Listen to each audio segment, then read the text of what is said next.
And now we rewind because we're going to the Midwest. We apologize that a little bit of an apology for that first region taking so long. That was a wild region, and honestly, this next one's that one was... this next one's kind of wild too. The left half of the bracket is significantly less wild, but that doesn't mean less quality. So that just means we're going to be able to breeze through the left side a little bit quicker. That's why we're at this mark in the podcast, and we're only through 12 games. Yeah.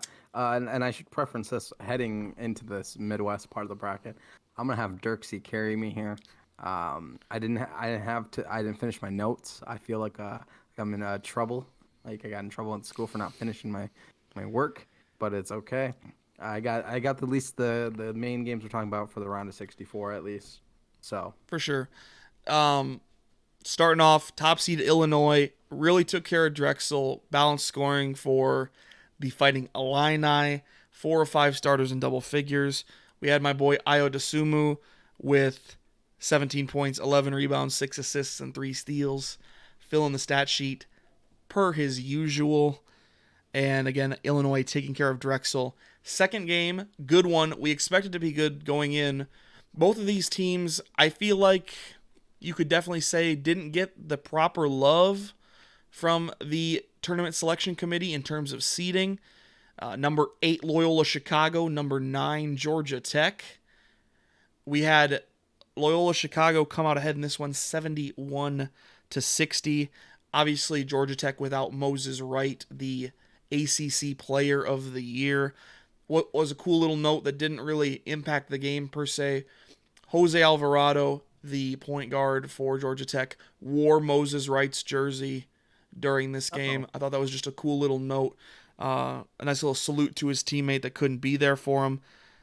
Georgia Tech, against a very good Loyola defense, shoots 57+% from the field.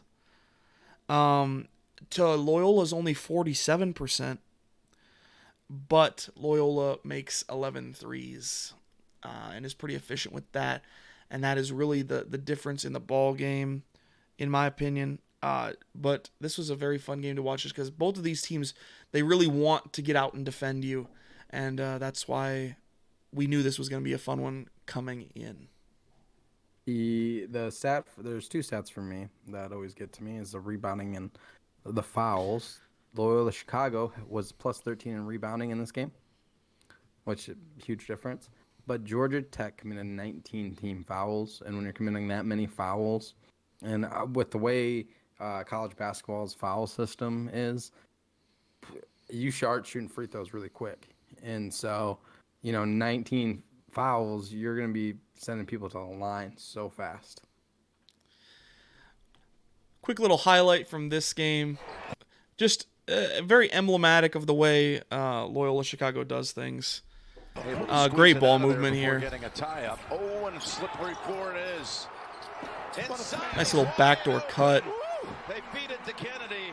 And I know it's maybe not the flashiest highlight you're ever going to see. But, I mean, you think about it, Loyola Chicago's really not the flashiest team you're ever going to see. But they do what they do. I mean, maybe they execute to a level that not a whole lot of teams can keep up with. And that's a little foreshadowing for what we have coming later, I do believe. But we will keep it moving here.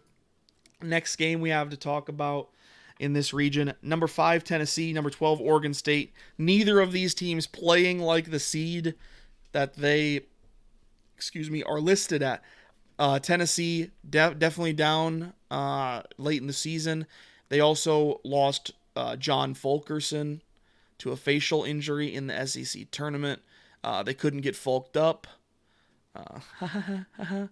And Oregon State, they went on that run to win the Pac-12 tournament. They're on a run here. They never trailed. They held Tennessee to 33% shooting, 19% from behind the three-point line. And this was just never close. This was as comfortable as a 12-5 upset as you're ever going to see. He just nods because he just has nothing better to add. He covered it. You covered all the bases. Sometimes less is more, and when you just cover all the bases, and I can't argue with it. Hey, I appreciate it. Because, Means because I I did can't my argue job about well, this. right? Yeah, like I can't tell you were wrong. Like clearly Oregon State won. I picked them to win. But I can't dispute it. It's like it's pure fact. Like in this game, Oregon State was the better team. It showed. They won. They moved on. Bye-bye Tennessee.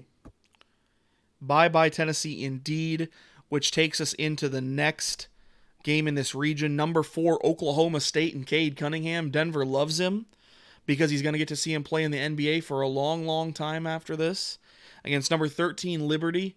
Another team that, for being a lower seeded team, they can play with just about anybody. They proved it here.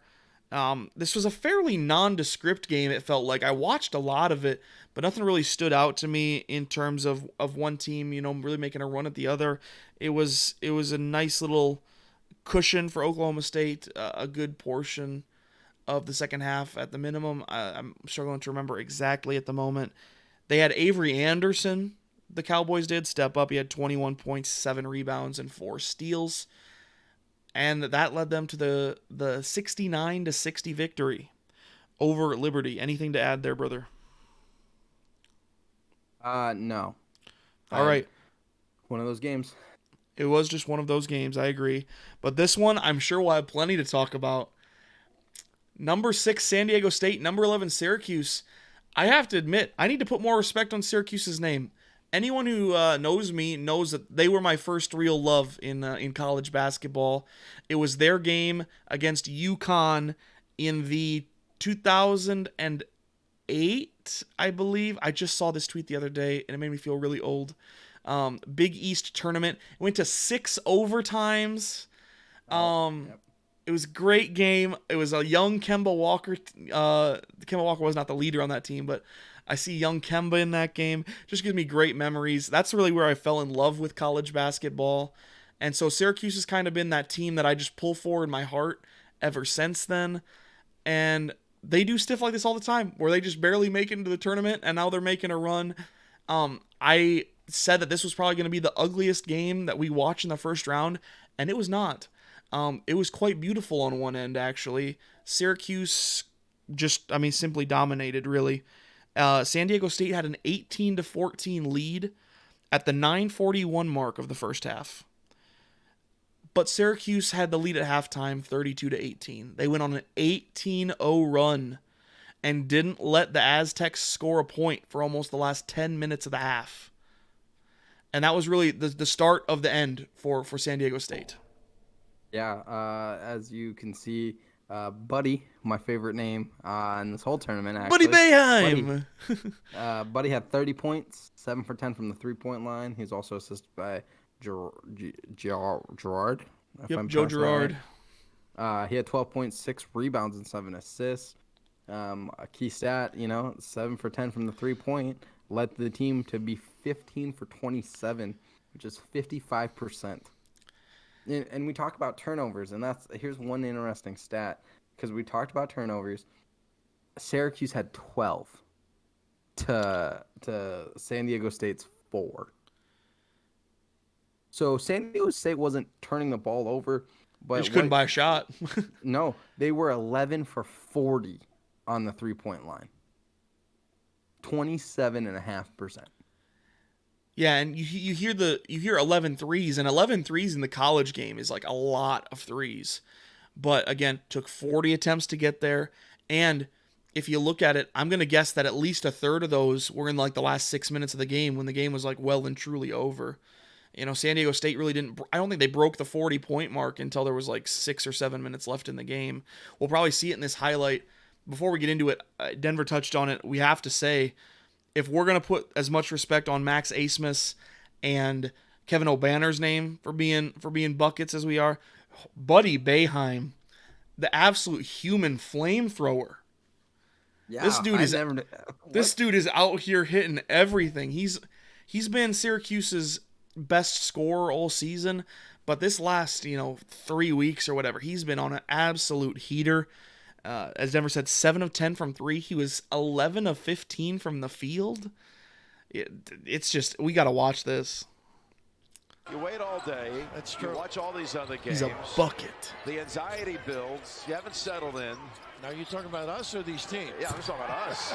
Because Boeheim showing no jitters right there. And you mentioned the experience as a senior, undeterred by not knocking any out early. Quick release. Oh, yes. Woo! Chance for the 4-point play. Wow. Griffith. And he can elevate. He's gonna back him down now, I think, and just elevate. 2 more. He's got 16 of the Syracuse 19 total. You see this. There's only 6.5 minutes to go in the game at this point in the highlight. It's 59-35. San Diego State's, I mean, they're done. And they're going to make a lot of threes to boost their numbers to, I think you might have said it, and I think I had it written down. They shot only 36% for the game and 28 from behind the three-point line. And those numbers were boosted by the end of the game by a considerable amount. This was a bad shooting performance from the Aztecs.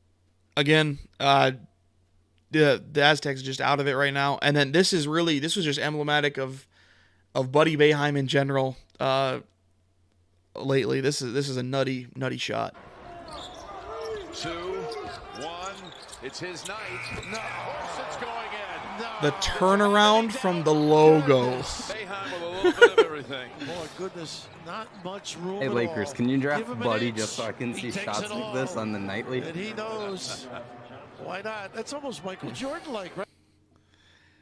This man just compared Buddy Boeheim to Michael Jordan. He was, that's out of context. It was the shrug that he was comparing. Okay. I was like, bruh. No. It was the shrug. I do believe that's the yeah. Okay, that's the last highlight we have from this region. We do have one more game in the first round. Two more games, right? 3. I'm dumb. 3. Oh my Dude, there's God. 3 more games. Oh my God. But these are real quick. We have West Virginia, Morehead State. This was a pretty solid win for West Virginia. They had Miles, a.k.a. Deuce McBride. He had 30 points, 6 rebounds, 6 assists. Really took care of Morehead State. Number 7, Clemson. Number 10, Rutgers. This was a very close game, very entertaining game down the stretch. It was tied at 55 with 4 minutes and some change to go. Rutgers closes the game out on a 5-1 run and wins it there. As I correctly predicted, and if I do recall, Denver, you had Clemson in the Sweet 16, so that was kind of a whiff. A little bit of a whiff. Yeah. And then we have, to close out the region, number 2 Houston, number 15 Cleveland State. I could have told you how this one was going to go from the rip, not just because of the seeding. Houston has made an absolute living this season on beating the ever-living crap out of teams that are a lot worse than them. And no disrespect to Cleveland State, but obviously this is a 2 versus 15 seed matchup for a reason. Houston led like wire to wire. It was relatively close at halftime. I think I've written down here 8 points at half. But then, I mean, it was like a 30-something point game by the end. It was pretty convincing there for the Cougars. The big note, though, the Cougars' star player, DeJon Jarreau, went down less than a minute into the game with a hip injury, and he did not return. But we will have more on that situation here very shortly when we get back to their second round matchup. For now, we move forward into the round of 32 in this region. Yeah. And even though I didn't do the notes, I have the games pulled up now to add some input here. This first game we're going to talk about is maybe a game I could talk about for a very long time. This game, in terms of how things went down, just kind of escapes me. I'm not going to lie to you. It was number 1 Illinois, number 8 Loyola Chicago. And if you've paid attention, you know how this ends. Loyola Chicago, the 8 seed, pulls off what we'll call an upset. Obviously, by seed, it's a pretty big upset. But we'll talk in a little bit here as to why I don't think this should have been a huge shock to anybody. Loyola, like I said, they dominated, never trailed in the game. They forced 17 turnovers from Illinois. Cameron Krutwig, we got to shout out the big man, the old man game big man from Loyola Chicago. 19 points, 12 rebounds, 5 assists, 4 steals. This man's doing everything. I think Bill Raftery was on the color commentary for this game. With, I think it was it Nance? I think it was with Nance. And he said it best. You look at Krutwig and you just know he's going to be balling at the Y until he's 50 years old. This man. It's like he should have been in like a 1980s cop. Just like the stereotypical, I'm going to eat a donut and sit in my car fucking looking man. Dude, I love that guy. I love looking at him. Just a quick note when we talk about Loyola Chicago. Bench player Kennedy scored 14 points. That's big. That's a big one to come off the bench. Like you said, 17 turnovers. We talk about turnovers. If you hit that 15 turnover mark, it usually doesn't spell good for you. True. We will share these couple of highlights real quick, and then we'll get into some of the background on this game. Again, it's our boy, it's Cameron Krutwig. He's an absolute magician, as the tweet reads. Doesn't turn it over either. Look at this. They lob it. Just a little tap off the glass. You love it. That play has really Nothing flashy, really. from the get-go. Just very, Mustache nose, the paw, everything. very sound. Nose. Another You know one. what? And this is really the thing that I think closed the door. Not to cut you off, we'll get to you in just a quick second, my friend. What really closed the door on the whole thing? Another play by the big man, and this on Ayo Dosunmu, a man that I'm all in for winning Player of the Year. He did not have his best game today. I think he'd tell you that. Just a tough one, and right here. For a long time, Illinois trying to trim it. Well, look at this play. You have a center with the quick hands, knocking the ball away from a potential Player of the Year, getting hyped afterwards. Loyola Chicago wants to get after you, and they got after Illinois on Saturday afternoon or Sunday afternoon. So one serious note, I think Loyola Chicago plays with great intensity. And I love watching them play. I watched their first round game. Didn't get to watch the second round game. I didn't think they were going to actually beat Illinois. I was kind of shocked. But the second thing, not so serious. I can tell you when Krutwig gets back to Loyola Chicago, that man is going to have all the poon in the world from that university. All right. We can. Dude, that man is a god. I aspire to be him when I grow up. All right. So as I was saying a little earlier, and I alluded to, this is an upset, definitely by seed, but Loyola Chicago got disrespected in my estimation and my opinion, by the committee. I have a tweet pulled up for those that are joining in the video format, and I will read through this thread that I typed up in the aftermath of the game. I want you to know, I love this tournament. I really don't care who wins. Obviously, I had picked Illinois, so if you think some of my bias comes from me picking Illinois, go ahead. I promise you, I was as big a Loyola Chicago fan as anybody back in 2018 when they made their Final Four run. I have a Loyola Chicago shirt in the dresser behind me. I'm all on the bandwagon. I love Porter Moser. I love that program that he runs. Denver said it. They're very easy to watch. They just play with such great intensity. You can tell they really love the game of basketball. But here we go.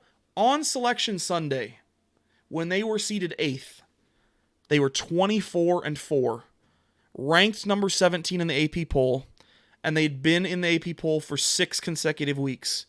They were, I messed up the tweet a little bit. I'll correct it here in real time. Missouri Valley regular season and conference tourney champions. And according to Ken Palm and other reputable kind of analytics sites, they were a top 10 team. So I do not quite understand how they got seeded 8th. Obviously, I think if you play this game again tomorrow, or rather this weekend, and it was a Sweet 16 game, I think Loyola probably still wins. That's not the point here. My point is, I think Illinois and Loyola Chicago both got jobbed. It all obviously only looks like one of them got jobbed here because obviously one team wins the game, right? One team is going to be happy. The fact of the matter is, in my estimation, this should not have been a matchup in the second round. It should have come much later, if anything. I'll keep reading. In much nicer terms, I've been saying since the bracket reveal that Illinois got effed by Loyola's seeding. Gave me 2013 Gonzaga Wichita State vibes. For those who don't know, Wichita State was underseeded as a 9 seed that year, upseeded the first seed Gonzaga in the second round, on their way to the Final Four. Maybe a bit of foreshadowing, we'll have to see.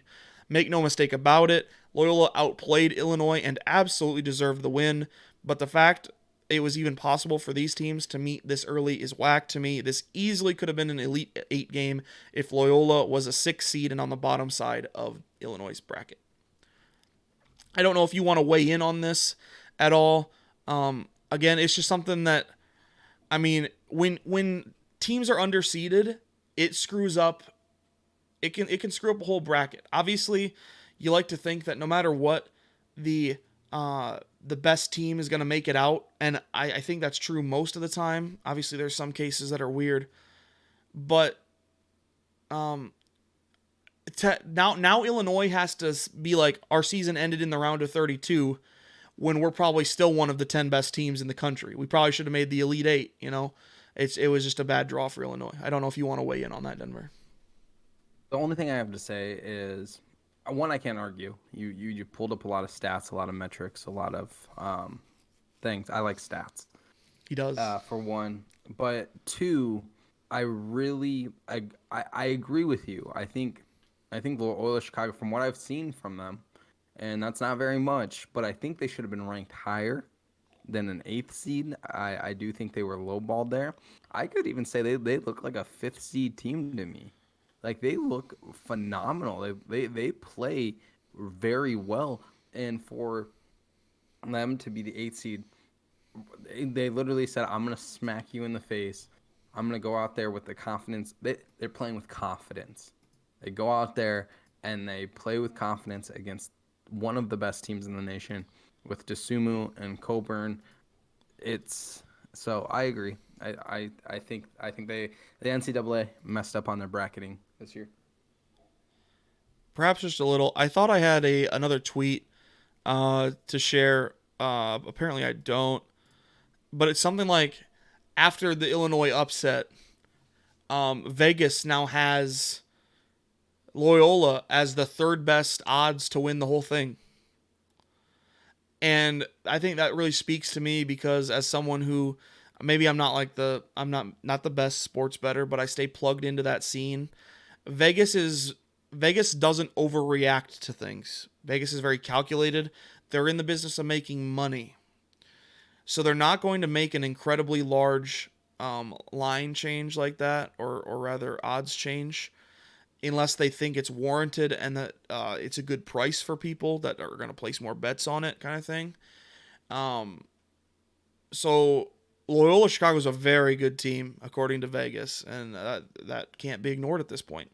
Now that we've rambled on about that game, I'm sure the people want us to move on, but I think we back to him here in a second.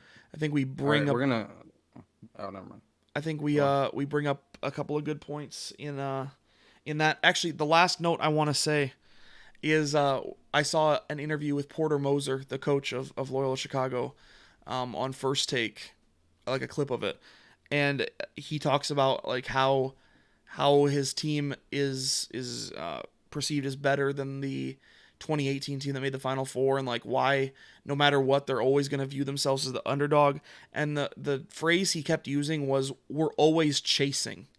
And that's a great way to kind of really describe the way Loyola plays. They're going to play their game. They're going to make you play their game. And if you're not comfortable playing that way, they're probably going to beat you. Because they're very sound at what they do, and they have that hunger to really show people what they're all about. And I really respect that. Absolutely respect that. And we will move on. The next game in this bracket, the Oklahoma State Cowboys and the Oregon State Beavers. OSU versus OSU, Orange versus Orange. Cade Cunningham against, I suppose it's Ethan Anderson and the upstart Beavs. I'll let you take lead on this one, since Cade's kind of your big boy. So, Cade had 24 points, right? Good game for him. Good game on him. 4 points, 3 assists, 5 steals. That's some good ball. But they just didn't shoot well.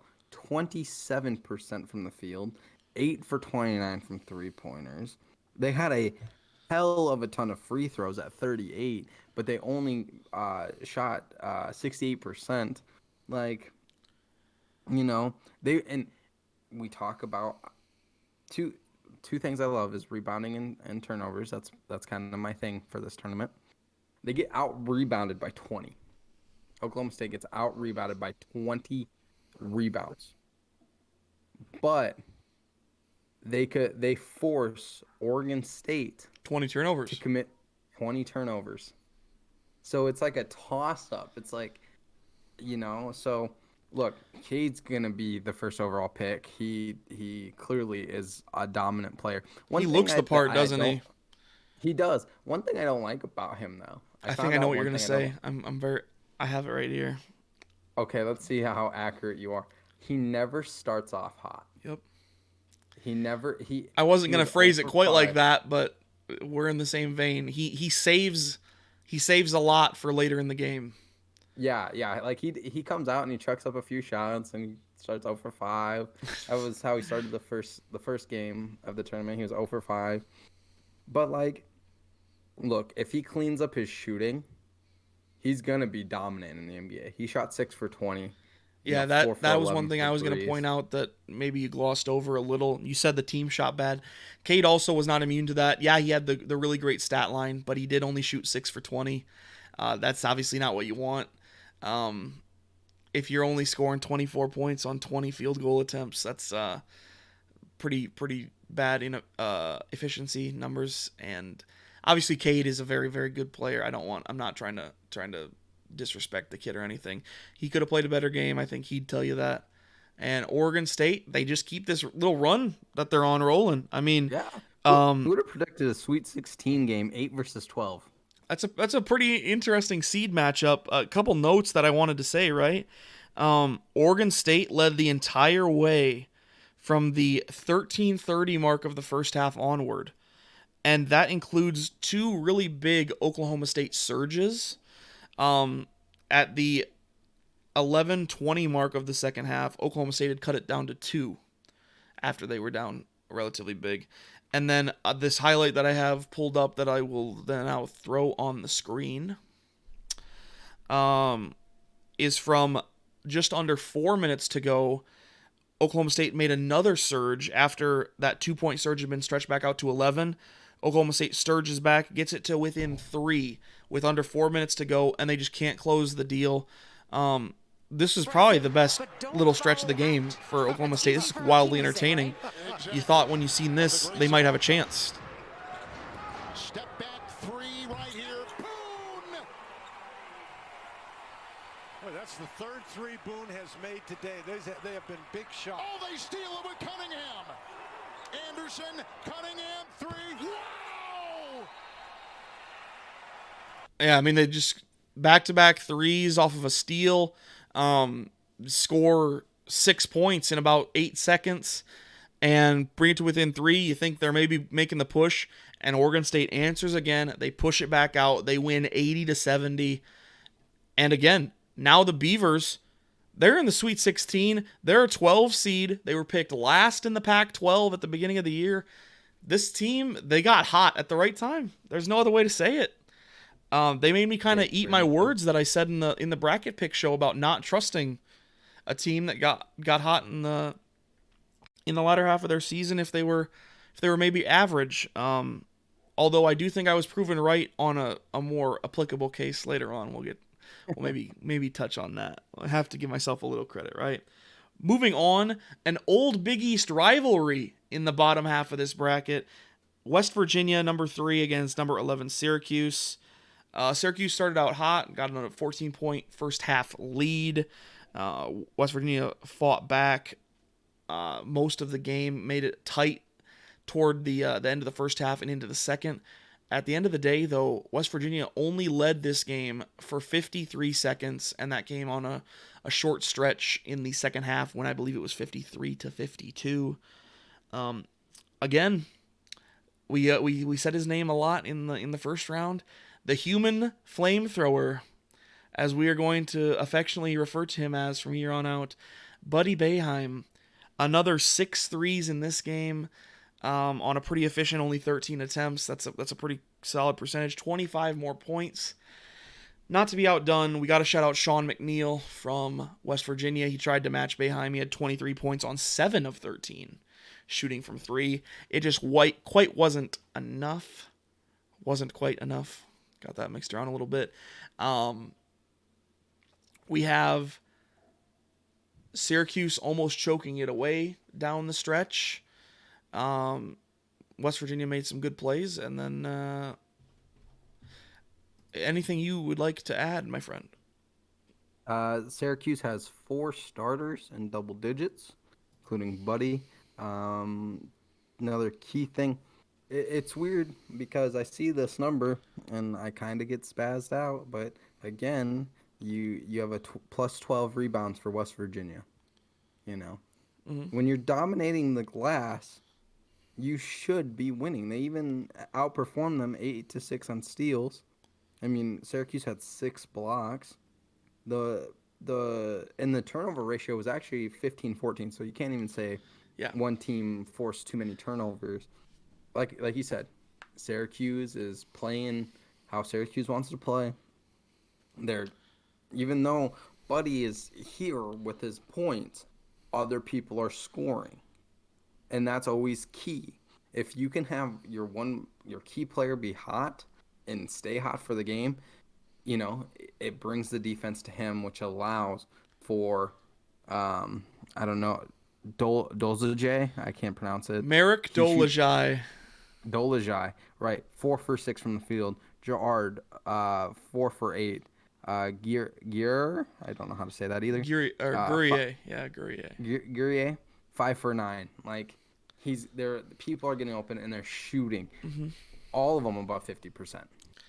Yeah, I think another thing, I don't know how we somehow skipped over it. I alluded to it in the first matchup Syracuse had against San Diego State.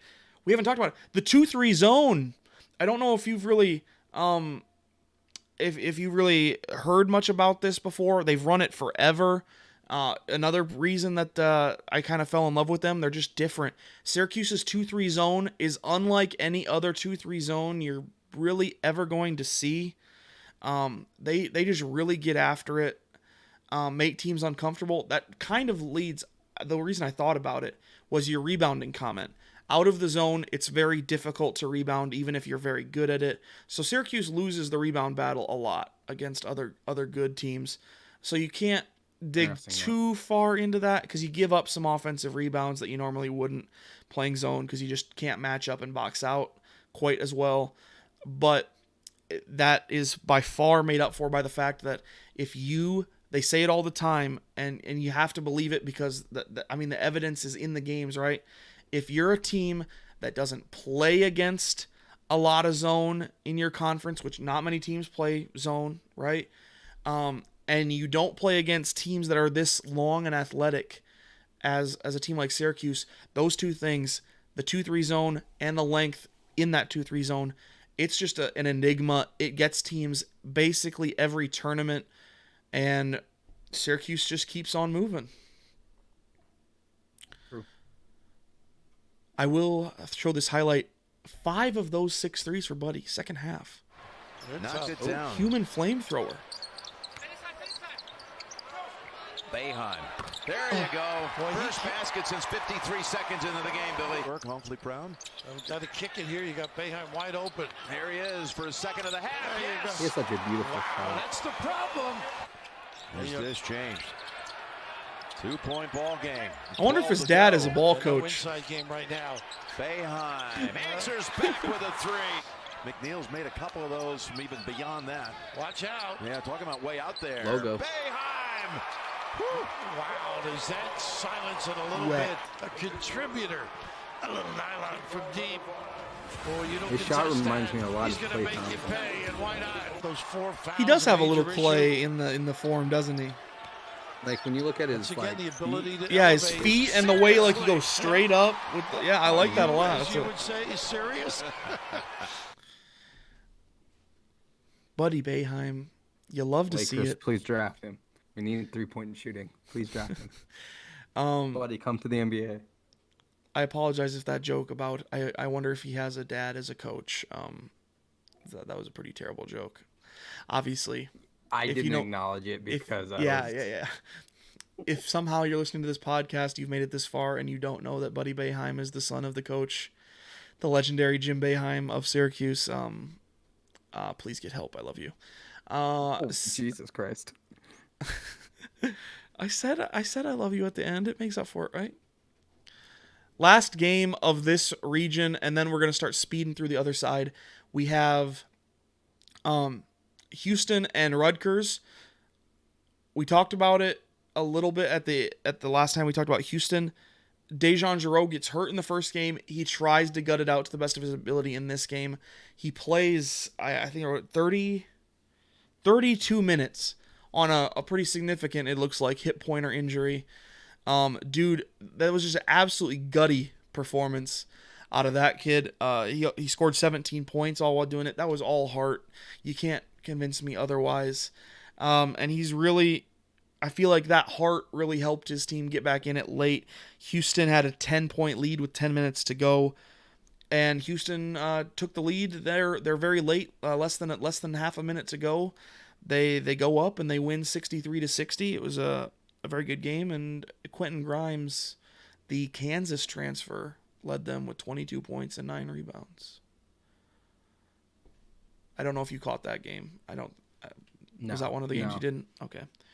Alrighty, that's gonna do it for Midwest. I think that was Midwest. If I'm wrong, I'm wrong. Midwest and South. Yep, we did the right side Cool. of the bracket. Right side of the bracket done. That was the very crazy, chaotic side of the bracket. There's definitely some chaos on the other side, but we'll be able to speed through this other side Not a little as more. much chaos. Not quite as much. No number one seeds go down on the left This side. is true.